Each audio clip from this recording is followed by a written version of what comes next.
Hello friends, welcome to my YouTube channel school of knowledge.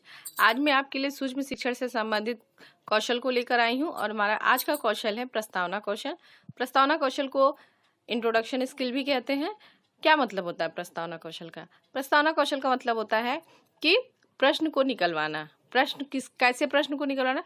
प्रकरण के प्रश्नों को निकलवाना, और हम प्रश्नों के माध्यम से हम प्रकरण तक पहुंचते हैं।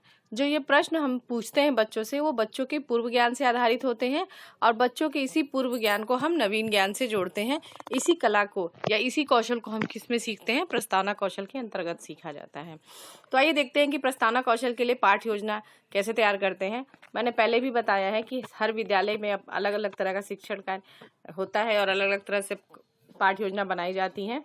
हमारे यहाँ ये फॉर्मेट था जिसमें एक साइड में हम प्रस्तावना कौशल के बारे में लिखते थे और दूसरे साइड में प्रस्तावना कौशल निरीक्षण तालिका बनाई जाती थी।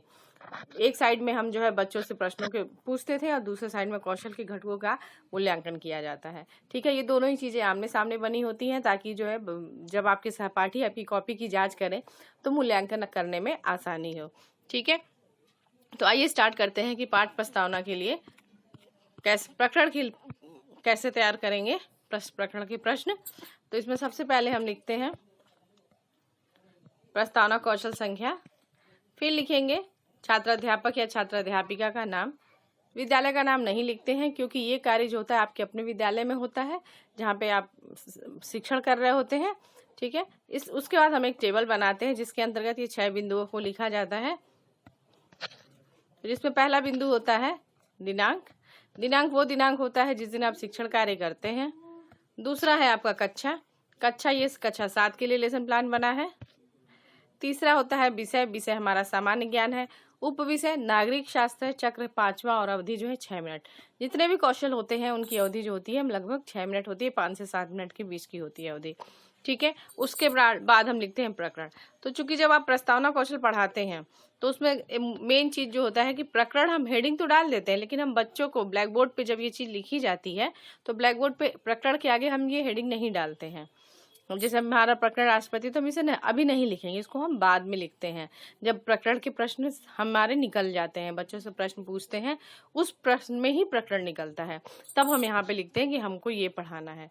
ठीक है, उसके बाद हम लिखते हैं पूर्व ज्ञान। तो पूर्व ज्ञान में हम लिखते हैं कि छात्रों को राष्ट्रपति के बारे में सामान्य जानकारी है। ठीक है, और ये चीज़ तो पूर्व ज्ञान आप वहाँ पे नहीं लिखा जाता है, ब्लैक बोर्ड पे नहीं लिखा जाता है। ठीक है, पूर्व ज्ञान आप अपनी कॉपी में लिखे हैं। उसके बाद हम इस तरह से एक टेबल बनाते हैं। टेबल में जो है इस तरह से क्वेश्चन पूछा जाता है। तो 3 कॉलम होते हैं। तो पहला कॉलम है क्रम संख्या, दूसरा है छात्राध्यापक या छात्राध्यापिका का कथन और तीसरा है छात्र कथन। तो शिक्षिका जो है प्रश्न पूछती है कि बच्चों हमारे देश का क्या नाम है? तो बच्चे क्या जवाब देंगे? सबको पता है बच्चे कि हम भारत देश में रहते हैं, तो बच्चे तुरंत जवाब दे देंगे कि हमारे देश का नाम भारत है। फिर इस आंसर जो दिया बच्चों ने उसको लेके हम दूसरा प्रश्न तैयार करेंगे। अच्छा, तो ये बताइए भारत देश की राजधानी कहाँ है? तो बच्चे बता देंगे कि हमारे देश की राजधानी कहाँ है? नई दिल्ली में है। ठीक है, फिर हमने नई दिल्ली से अगला क्वेश्चन लिया कि नई दिल्ली में भारत का सर्वोच्च सदन कौन सा है? ठीक है, सर्वोच्च सदन की बात कर रहे हैं बच्चों से कि सर्वोच्च सदन कौन सा है, तो बच्चे तुरंत जवाब दे देंगे कि सर्वोच्च सदन संसद है, संसद। ठीक है, फिर अगला क्वेश्चन पूछेंगे संसद किससे मिलकर बनती है? तो बच्चे जवाब दे देंगे संसद जो है लोकसभा, राज्यसभा तथा राष्ट्रपति से मिलकर बनती है। ठीक है, लोकसभा, राज्यसभा तथा राष्ट्रपति से मिलकर बनती है। तीनों का नाम ले लिया। उसके बाद इसमें तीनों ने राष्ट्रपति का भी नाम लिया, तो राष्ट्रपति को लेकर अगला क्वेश्चन तैयार करेंगे कि राष्ट्रपति के बारे में आप क्या जानते हैं। तो हमारा प्रकरण क्या था? राष्ट्रपति ही था, और बच्चों को हमने जो क्वेश्चन पूछा राष्ट्रपति के बारे में पहुंच गए हम। तो बच्चे जब हम पूछेंगे बारे में क्या जानते हैं, तो क्या जानते, 1 वर्ड आंसर तो है नहीं, अब क्या जानते हैं इसमें बहुत सी चीजें, इलॉबरेटेड क्वेश्चन है, तो बच्चे फिर यहाँ पे कुछ संभावित आंसर देंगे या फिर वो मौन हो जाएंगे। तो जब बच्चे मौन हो जाएंगे तो यानी उनके लिए समस्या क्रिएट हो गई। जब समस्या क्रिएट हो गई तो हमारा समझिए कि प्रकरण निकल गया। तो हमारा प्रकरण क्या था? राष्ट्रपति। तो हम यहाँ ऊपर में लिखेंगे कि हमारा आज प्रकरण क्या है? राष्ट्रपति है। और फिर हम नीचे उद्देश्य कथन करेंगे कि हम छात्रों को राष्ट्रपति के बारे में अवगत कराना चाहते हैं या अवगत कराना हमारा उद्देश्य है। ठीक है, तो ये हो गया प्रश्न उत्तर राउंड। उसके बाद जो दूसरा पेज होता है प्रस्तावना कौशल निरीक्षण तालिका की होती है, जो कि आपके सहपाठी जो है इसी कौशल की जांच करते हैं आपके कौशल की, कि आपने जो प्रस्तावना कौशल को जो है सही से पढ़ाया या नहीं पढ़ाया। तो इस तरह से उसको बनाते हैं। उसमें भी ऊपर में लिखते हैं छात्र अध्यापक या छात्र अध्यापिका का नाम, फिर लिखते हैं प्रकरण। उसके बाद इस तरह से कौशल के घटक के लिए टेबल बनाते हैं। तो उसमें भी 3 कॉलम होते हैं, क्रम संख्या, कौशल के घटक और मूल्यांकन का। ठीक है, तो पहला प्रश्न पूछती है, पहला कौशल के घटक क्या है कि प्रश्नों का पूर्व ज्ञान से संबंध।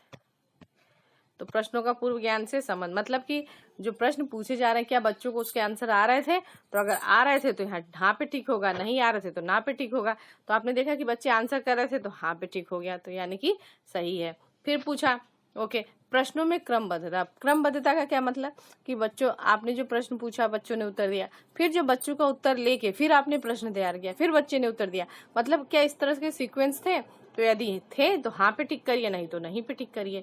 फिर है तीसरा है प्रस्तावना की उपयुक्त अवधि। प्रस्तावना की उपयुक्त अवधि आपकी वही 5 से 7 मिनट के बीच में होती है, इससे ज्यादा नहीं खींचा जाता है। तो अगर उसके बीच में आपने काम खत्म कर लिया तो हाँ पे टिक होगा, नहीं तो इसमें टिक होगा। फिर है अध्यापक में उत्साह एवं सजगता।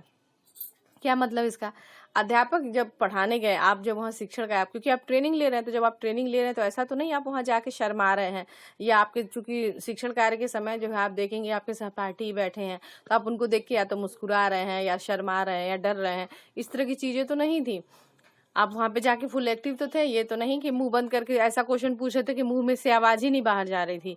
तो इस तरह की चीजें हैं, तो इस तरह की चीजें नहीं होनी चाहिए। क्योंकि आप एक भावी शिक्षक बनने जा रहे हैं तो आपके अंदर उस तरह की एक्टिविटी होनी चाहिए कि बच्चे आपकी बातों को सुने, आपकी आवाज पीछे तक पहुंचे, और आप मतलब फुल एटीट्यूड जो होता है ना टीचर के अंदर, उस तरह की आपके भाव भंगिमा होनी चाहिए।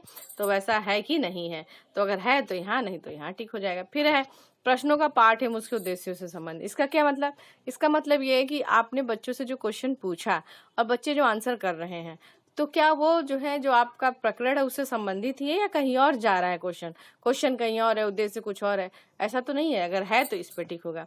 तो ये था हमारा कौशल के घटक। सपोज अगर मूल्यांकन के लिए अगर ये 5 पे ही आपका हाँ आ जाता है तो आपका माना जाता है कि आपने शिक्षण कार्य अच्छा किया, और आपकी कॉपी पे लिखा जाएगा कि शिक्षण कार्य उत्तम था। अगर नहीं, अगर इनमें से किसी एक पे टिक हो जाता है नहीं वाले पार्ट में, तो फिर आपसे कहा जाएगा कि आपको शिक्षण कार्य में सुधार करने की जरूरत है, आपको फिर से लेसन प्लान बनाना होगा, फिर से वही क्रिया फिर से दोहरानी होगी।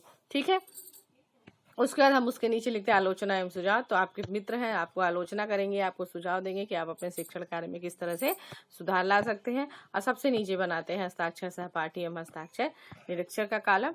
ठीक है, तो ये थी हमारी आज की पाठ योजना प्रस्तावना कौशल नागरिक शास्त्र विषय के लिए।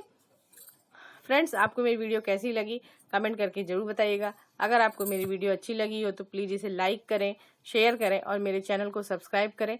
तब तक के लिए आप अपना ध्यान रखें। Take care, bye.